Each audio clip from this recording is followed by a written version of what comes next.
Hello বন্ধুরা, মা এটা আজকে রেডি করে রাখছে। এটা কি মা? Veg Manchurian. এই দেখুন এর ভেতরে কি কি দেওয়া হয়েছে মা? ওই বাঁধাকপি, গাজর, একটু ক্যাপসিকাম, এইগুলো। আলু দেওয়া নেই এর মধ্যে। আর একটুখানি ময়দা, নুন, হলুদ, একটুখানি লঙ্কা গুঁড়ো আর রসুন থেতো দিয়ে মাখা হয়েছে।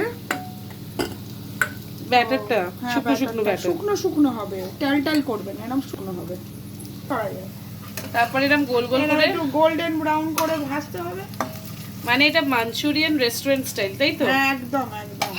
পুরা দারুণ দেখতে লাগছে। ভাজা টাজা সব কমপ্লিট। আর এইবার আরেক কটা ভাজা বাকি। এবার স্টার্ট হবে দ্য মেইন কুকিং।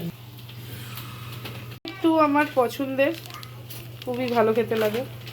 এই যে মা এখানে কি কাটা আছে? রসুন তো খোলা ছাড়ানো আছে দেখছি। তার সাথে আছে পেঁয়াজ আর ক্যাপসিকাম। কেটে রেখেছি, দেখা গোটা গোটা গোটা গোটা কাটতে হবে। একটু গোটা পেঁয়াজ আছে 6-7 টুকরো করে কাটা। তো এই ক্যাপসিকাম ছোট ছোট করে কেটে রেখেছি। আর হালকা আছে ভাজতে হবে। কড়া ভাজা হবে না হালকা? আস্তে আস্তে ভাজাতে হবে। ভাজাটা এত সুন্দরভাবে হবে যে এবার একদম ইয়েলো কালারটা নিয়ে নেবে, বুঝলি? তার সঙ্গে একটু গাজর, একটু ক্যাপসিকাম দিয়ে দিতে হবে। এখানে এটা একটু দেখা, এই যে সেদ্ধ করেছিলাম না, দেখুন গাজর, বাঁধাকপি, ক্যাপসিকাম এগুলো সেদ্ধ করেছি না, এক মুঠ আমি তুলে রেখেছি। এটা কিভাবে দেবো সেটা আমি আপনাকে দেখিয়ে দেবো। খোসাগুলো কিন্তু ছেড়ে ছেড়ে যাচ্ছে, কিন্তু খুব কড়া ভাজা হবে না। এবার এটা যে আমাদের স্বাদ মতো নুন দিতে হবে। ততক্ষণে মশলাটা তৈরি করে ফেলেছি। দেখুন এর মধ্যে কালো সয়া সস আছে, 2 চামচে কর্নফ্লাওয়ার আছে, আর গোলমরিচ আছে, দিয়ে আমি একটু টেলে করে রেখে দিয়েছি জলটা। আর এটা যখন ভাজা ভাজা হচ্ছে তখন এই যে এইটা তুলে রেখেছিলাম না সেদ্ধটা, সেটা এবার আস্তে আস্তে এর মধ্যে আমি দিয়ে দেবো, পুরোটাই দিয়ে দেবো। ঠিক আছে, এক্ষুনি অ্যাড করছি না কিন্তু। হ্যাঁ, এটা একটু ভালো করে ভাজা ভাজা হবে, হালকা হালকা ভাজা ভাজা হবে, এবারে কড়া ভাজা হবে না, মাখো মাখো ভাজা ভাজা। দেখুন পেঁয়াজগুলো কেরকম নেতিয়ে পড়েছে, এরকম। হ্যাঁ, এটা হতেই হবে।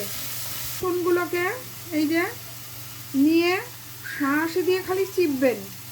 হ্যাঁ, 3-4 কোয়া রসুন এর মধ্যে আমি ফেলে দিলাম। 5-6 কোয়াই দেবো, কারণ রসুনের মধ্যে যে নিউট্রিয়েন্টটা রয়েছে সেটা বেশি ভাজলে তার আর কোনো কাজে আসে না, সেটা কাঁচা কাঁচা গন্ধটা থাকবে। নেড়ে দিয়ে এবার এই যে মিশ্রণটা তৈরি করে রেখেছি, এই মিশ্রণটা আস্তে আস্তে আমি ঢেলে দেবো। এতে কি কি দিয়েছো?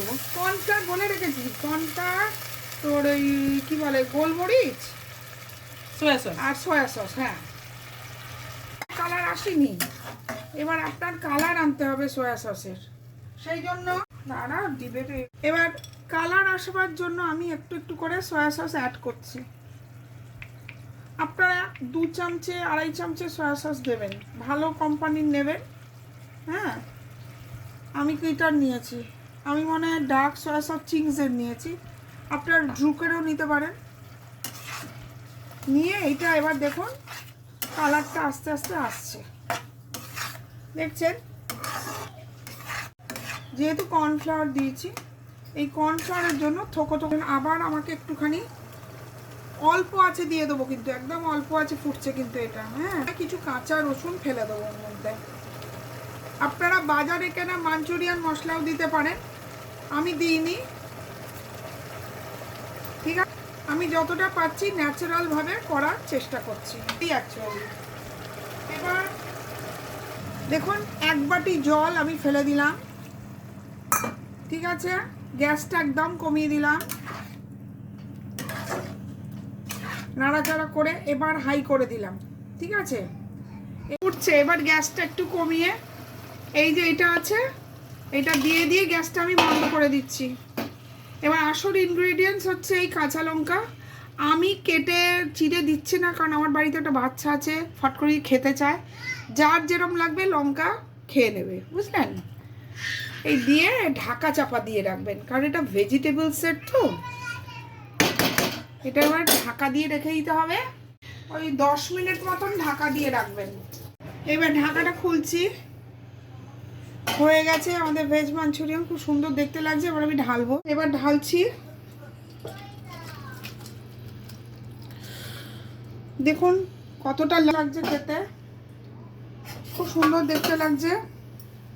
এটা রুটি, পরোটা, ফ্রাইড রাইস আরও এই ঝোলটা টেনে নেবে, বুঝলেন? প্লিজ লাইক করবেন, সাবস্ক্রাইব করবেন, শেয়ার করবেন। এটা ইজি গোর ভেজ মাঞ্চুরিয়ান।